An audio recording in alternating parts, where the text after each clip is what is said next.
بسم الله الرحمن الرحيم الحمد لله والصلاة والسلام على رسول الله وعلى آله وأصحابه أجمعين أما بعد ناظرین کرام السلام علیکم ورحمۃ اللہ وبرکاتہ۔ منتخب احادیث کے عنوان سے اس پروگرام کے ہمراہ ہم آپ کی خدمت میں حاضر ہیں۔ آج کی اس ملاقات میں ہم آغاز کر رہے ہیں اس حدیث سے کہ جس کا نمبر ہے ہمارے اس سلسلے میں حدیث نمبر 19، اور آج کی اس ملاقات کا عنوان ہے رسول اللہ صلی اللہ علیہ وسلم کی طرف سے چند نصیحتیں۔ فرمایا کہ عن ابن عباس رضی اللہ عنہما قال كنت خلف النبي صلى الله عليه وسلم يوما فقال يا غلام إني أعلمك كلمات احفظ الله يحفظك احفظ الله تجده تجاهك إذا سألت فاسأل الله وإذا استعنت فاستعن بالله واعلم أن الأمة لو اجتمعت على أن ينفعوك بشيء لم ينفعوك إلا بشيء قد كتبه الله لك وإن اجتمعوا على أن يضروك بشيء لم يضروك إلا بشيء قد كتبه الله عليك رفعت الأقلام وجفت الصحف۔ یہ حدیث ترمذی میں ہے کہ جہاں اس کا نمبر ہے 2516۔ ابن عباس رضی اللہ عنہما نے فرمایا كنت خلف النبی صلی اللہ علیہ وسلم یوما فقال، ایک روز جب کہ میں رسول اللہ صلی اللہ علیہ وسلم کے پیچھے بیٹھا ہوا تھا، یعنی آپ صلی اللہ علیہ وسلم کسی سواری پر تشریف فرما ہوں گے کہ اس زمانے میں جو بھی سواریاں ہوا کرتی تھیں کہ مثلاً گھوڑا ہے یا اونٹ ہے، تو یہ ابن عباس جو کہ اس حدیث کے راوی ہیں یہ فرماتے ہیں کہ میں رسول اللہ صلی اللہ علیہ وسلم کے پیچھے سواری پر جب بیٹھا ہوا تھا تب آپ صلی اللہ علیہ وسلم نے مجھے مخاطب کرتے ہوئے ارشاد فرمایا کہ یا غلام،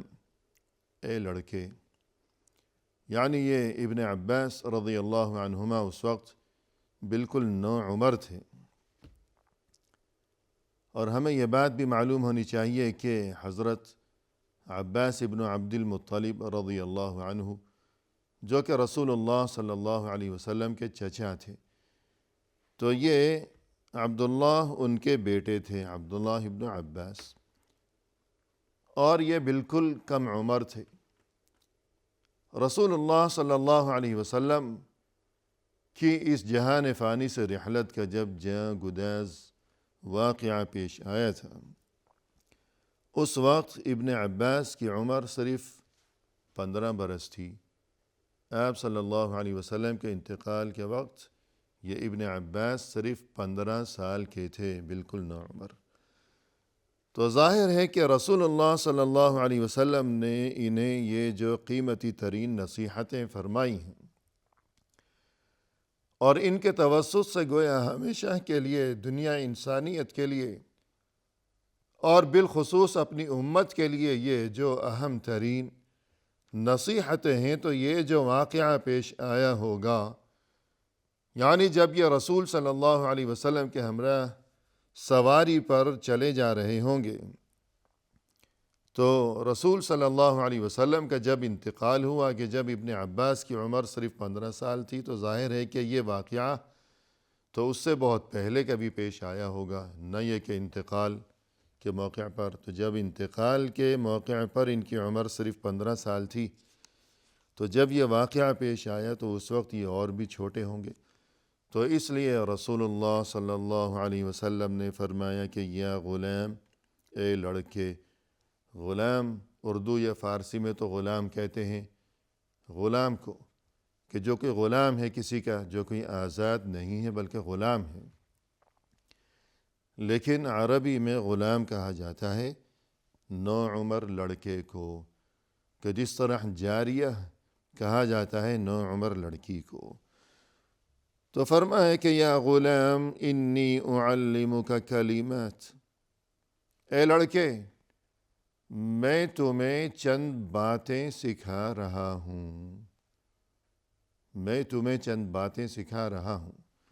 یعنی متنبہ فرمانا مقصود ہے کہ خوب انہیں تنبیہ ہو جائے، وہ متوجہ ہو جائیں، متنبہ ہو جائیں، اور خوب توجہ کے ساتھ اور غور سے آپ صلی اللہ علیہ وسلم کی ان قیمتی ترین نصیحتوں کو سنیں اور یاد رکھیں۔ اس لیے نصیحتوں سے پہلے یوں انہیں متوجہ فرمایا، متنبہ فرمایا، تاکہ وہ ہوشیار ہو جائیں۔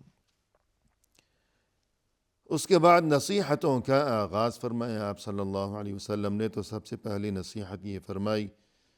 احفظ اللہ یحفظک، تم اللہ کی حفاظت کرتے رہو تو نتیجہ یہ ہوگا کہ اللہ تمہاری حفاظت فرمائے گا۔ اللہ کی حفاظت کرتے رہو، یعنی اللہ کو تو اس بات کی کوئی ضرورت نہیں ہے، اللہ کو تو کسی کی محتاجی نہیں ہے کہ کوئی اس کی حفاظت کیا کرے۔ تو پھر یہ جو فرمایا کہ تم اللہ کی حفاظت کرتے رہو، تو اس سے مراد یہ ہے کہ اللہ کی طرف سے ہمارے لیے جو شریعت ہے، جو دین برحق ہے، اور یہ کہ جو احکام نازل کیے گئے ہیں، اللہ کی طرف سے ہمیں جو تعلیمات دی گئی ہیں، تو ان احکام کی ہم حفاظت کریں، اللہ کے دین کی حفاظت کریں۔ اور یہ مقصد نہیں کہ اللہ کا دین گویا کہ ہمارا محتاج ہے، بلکہ اللہ کے دین کی حفاظت کریں، اور یہ کہ اللہ کی طرف سے احکام اور تعلیمات کی حفاظت کریں۔ مقصد یہ ہے کہ ہم ان کی پابندی کیا کریں، کہ اللہ کی طرف سے ہمارے لیے جو بھی حکم ہے، جو بھی تعلیم ہے، جو بھی ہدایت ہے، ہم اسے ضائع نہ کریں، اس سے روگردانی نہ کریں، بیزاری کا مظاہرہ نہ کریں،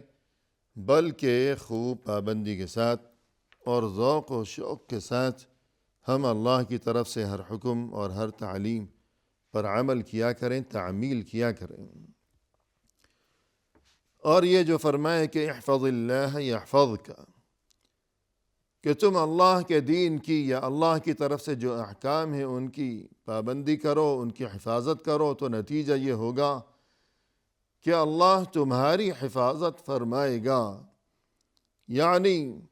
تم بھی حفاظت کرو تو تمہیں بھی جواب میں اللہ کی طرف سے یہی چیز یعنی حفاظت نصیب ہوگی، کہ جیسا کرو گے ویسا ہی پاؤ گے، کہ جیسی کرنی ویسی بھرنی ہے ضرور۔ جیسا کہ قرآن کریم میں فرمایا کہ هل جزاء الاحسان الا الاحسان، یعنی بھلائی کا بدلہ تو بھلائی ہی ہے یقیناً۔ اور جیسا کہ مشہور ہے کہ الجزاء من جنس العمل، کہ انسان جس قسم کا عمل انجام دے گا تو پھر یقیناً ویسا ہی بدلہ بھی وہ پائے گا، کہ قانون قدرت یہی ہے۔ تو یہی صورتحال ہمیں نظر آتی ہے کہ احفظ اللہ یحفظک، کہ تم اللہ کی طرف سے جو احکام ہیں ان کی حفاظت کرو، ان پر عمل کرو، تو نتیجہ یہ ہوگا کہ اللہ بھی تمہاری حفاظت فرمائے گا۔ اور جس طرح یہی صورتحال ہمیں قرآن کریم میں بھی نظر آتی ہے کہ فرمائے کہ اوفوا بعہدی اوفی بعہدکم، کہ اے انسانو تم نے مجھ سے جو وعدہ کر رکھا ہے، یعنی اللہ نے فرمایا کہ تم نے مجھ سے جو وعدہ کر رکھا ہے، یعنی شرافت کے راستے پر چلو گے، اللہ کے احکام کی تعمیل کرو گے، سیدھی راہ پر چلو گے، صراط مستقیم پر رواں دواں رہو گے۔ تم نے اللہ کے ساتھ جو وعدہ کیا ہے، تو اللہ نے فرمایا کہ اوفی بعہدکم، نتیجہ یہ ہوگا کہ میں نے تم سے جو وعدہ کر رکھا ہے، یعنی جنت کی خوشخبریاں اور یہ کہ آخرت کی کامیابیوں کے تم سے جو وعدے اللہ نے کر رکھے ہیں، تم اپنا وعدہ پورا کرو تو میں یعنی اللہ بھی اپنا وعدہ وفا کرے گا، پورا کرے گا۔ اور فرمایا قرآن کریم میں فَاذْكُرُونِي أَذْكُرْكُمْ، تم مجھے یاد کرو، نتیجہ یہ ہوگا کہ میں بھی تمہیں یاد کروں گا۔ یعنی اللہ کی طرف سے انسانوں کو یہ کس قدر عظیم ترین خوشخبری سے نوازا گیا ہے کہ خود اللہ عز و جل نے یہ ارشاد فرمایا ہے انسانوں کو، اپنے بندوں کو مخاطب کرتے ہوئے قرآن کریم میں کہ تم مجھے یاد کرو، تو نتیجہ یہ ہوگا کہ میں خود تمہیں یاد کروں گا، تمہیں یاد رکھوں گا۔ تو ظاہر ہے کہ اس سے بڑھ کر کسی بھی انسان کے لیے اور کیا خوشخبری ہو سکتی ہے کہ اسے خود اللہ یاد رکھے کہ اللہ بادشاہوں کا بادشاہ، اور یہ کہ احکم الحاکمین، کہ جس کے قبضے میں زمین و آسمان کے یہ تمام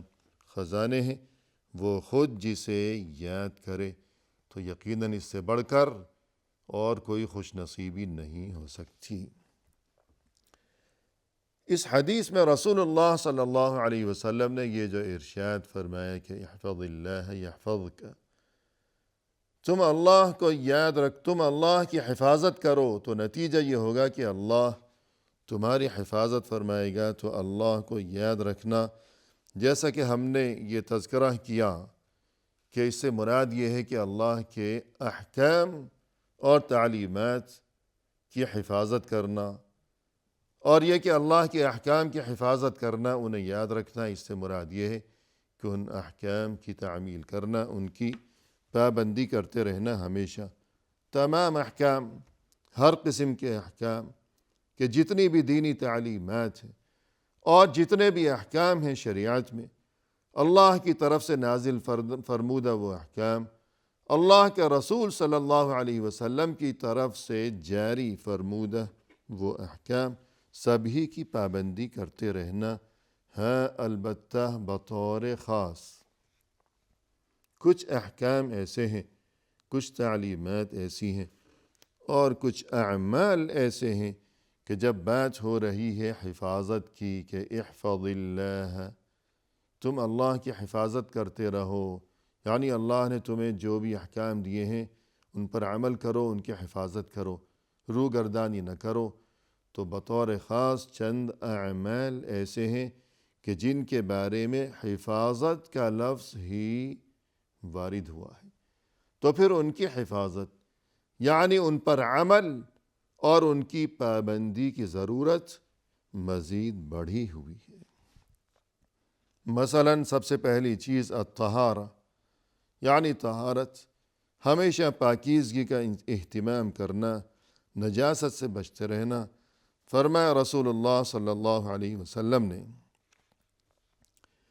لا يحافظ على الوضوء الا مؤمن، وضو کی حفاظت تو صرف مؤمن ہی کیا کرتا ہے۔ وضو کی حفاظت یعنی وضو کی پابندی، حفاظت کا لفظ استعمال کیا گیا، لہذا وضو اور طہارت کی پابندی کی بطور خاص بہت زیادہ اہمیت ہے۔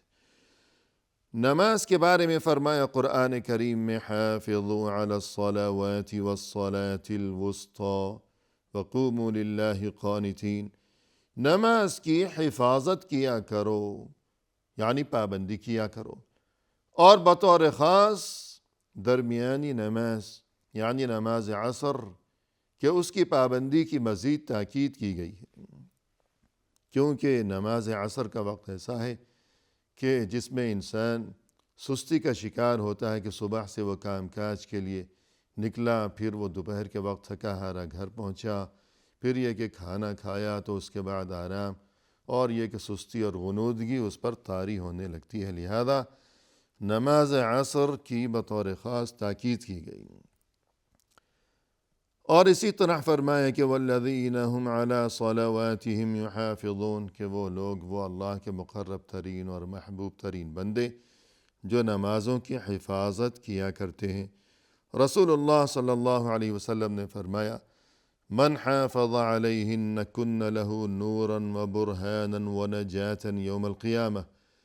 جو کوئی نمازوں کی حفاظت کرے یعنی پابندی کیا کرے تو یہ نمازیں اس کے لیے نور بن جائیں گی، اور برہان یعنی اس کے ایمان کی دلیل بن جائیں گی، اور یہ کہ قیامت کے دن اس کے لیے نجات کا سبب بن جائیں گی۔ لہذا نماز کی حفاظت یعنی پابندی کی مزید ضرورت ہے۔ اور اسی طرح ایمان جو کہ یمین کی جمع ہے یعنی قسم کی حفاظت کا حکم دیا گیا، باقاعدہ حفاظت کا لفظ استعمال کیا گیا۔ فرمایا قرآن کریم میں وَاحْفَظُوا أَيْمَانَكُمْ، تم اپنی قسموں کی حفاظت کیا کرو، یعنی انسان کبھی جھوٹی قسم نہ کھائے، سچی قسم کھائے، اور یہ کہ اگر قسم کھائی ہے تو پھر اسے توڑنے سے باز رہے، اور یہ کہ اس کی حفاظت کرے۔ تو قسم کے لیے بھی حفاظت کا لفظ قرآن کریم میں استعمال کیا گیا، لہذا قسم کی حفاظت کی بہت بڑی اہمیت ہے۔ اور اسی طرح رسول اللہ صلی اللہ علیہ وسلم نے ایک بار فرمایا کہ من حفظ ما بین لحییہ وما بین رجلیہ دخل الجنہ، جس کسی نے حفاظت کی، یعنی حفاظت کا لفظ استعمال فرمایا،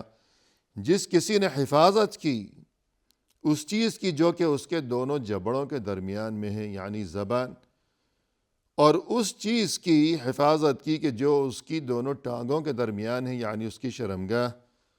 تو وہ ضرور جنت میں داخل ہو جائے گا۔ تو اس سے اس چیز کی اہمیت بہت زیادہ واضح ہوتی ہے کہ اپنی زبان کی حفاظت، کہ انسان زبان سے ہمیشہ اچھی باتیں ہی کہا کرے، اور یہ کہ بری باتوں سے ہمیشہ اپنی زبان کی حفاظت کیا کرے، زبان کو لگام دے کر رکھا کرے۔ اور اسی طرح جو بے راہ روی کے معاملات ہیں، اور یہ کہ بد اخلاقی، بے راہ روی کہ فحاشی وغیرہ، اس چیز سے ہمیشہ بچے، اور یہ کہ اس چیز سے اپنی حفاظت کیا کرے۔ تو اس کی بھی اہمیت خوب واضح و ثابت ہوتی ہے کہ ان دونوں چیزوں کے لیے، یعنی زبان کی حفاظت اور شرمگاہ کی حفاظت کے باقاعدہ رسول اللہ صلی اللہ علیہ وسلم نے ان دونوں چیزوں کے لیے حفاظت کا لفظ استعمال فرمایا ہے۔ اور اسی طرح ایک موقع پر آپ صلی اللہ علیہ وسلم نے فرمایا کہ استحیوا من اللہ حق الحیاء، اللہ سے یوں ڈرا، اللہ سے یوں شرمایا کرو، شرم کیا کرو اللہ سے کہ جس طرح اللہ سے شرمانے کا حق ہے۔ لوگوں نے عرض کیا کہ اس کا کیا مقصد ہے، ہم تو اللہ سے شرماتے ہیں۔ تو آپ نے فرمایا کہ ان تحفظ الرأس وما وعى وتحفظ البطن وما حوى۔ آگے یہ حدیث طویل ہے، لیکن خلاصہ یہ کہ اس حدیث میں آپ صلی اللہ علیہ وسلم نے سر کے لیے حفاظت کا لفظ استعمال فرمایا، اور بطن یعنی پیٹ کے لیے بھی حفاظت کا لفظ استعمال فرمایا، یعنی اپنے سر کو بچا کر رکھو، حفاظت کرو اپنے سر کی، یعنی سر میں جو کچھ ہے کہ انسان کے خیالات، انسان کے افکار، انسان کے تصورات، اور یہ کہ پیٹ میں جو کچھ ہے، یعنی پیٹ میں جو رزق ہے وہ ہمیشہ صرف اور صرف رزق حلال ہی ہونا چاہیے۔ تو ان چیزوں کے لیے بھی حفاظت کا لفظ استعمال فرمایا۔ لہذا اپنے افکار کو برائیوں سے محفوظ رکھنا، خیالات کو برائیوں سے محفوظ رکھنا، اور اپنے پیٹ کو رزق حرام سے محفوظ رکھنا، تو ان چیزوں کی بھی بہت بڑی اہمیت ہے۔ اور یہ جو حدیث جس میں رسول اللہ صلی اللہ علیہ وسلم کی طرف سے یہ قیمتی ترین نصیحتیں ہیں، انشاءاللہ آئندہ ملاقات کے موقع پر اسی حدیث کے ہمراہ حاضر خدمت ہوں گے۔ وآخر دعوانا ان الحمد للہ رب العالمین۔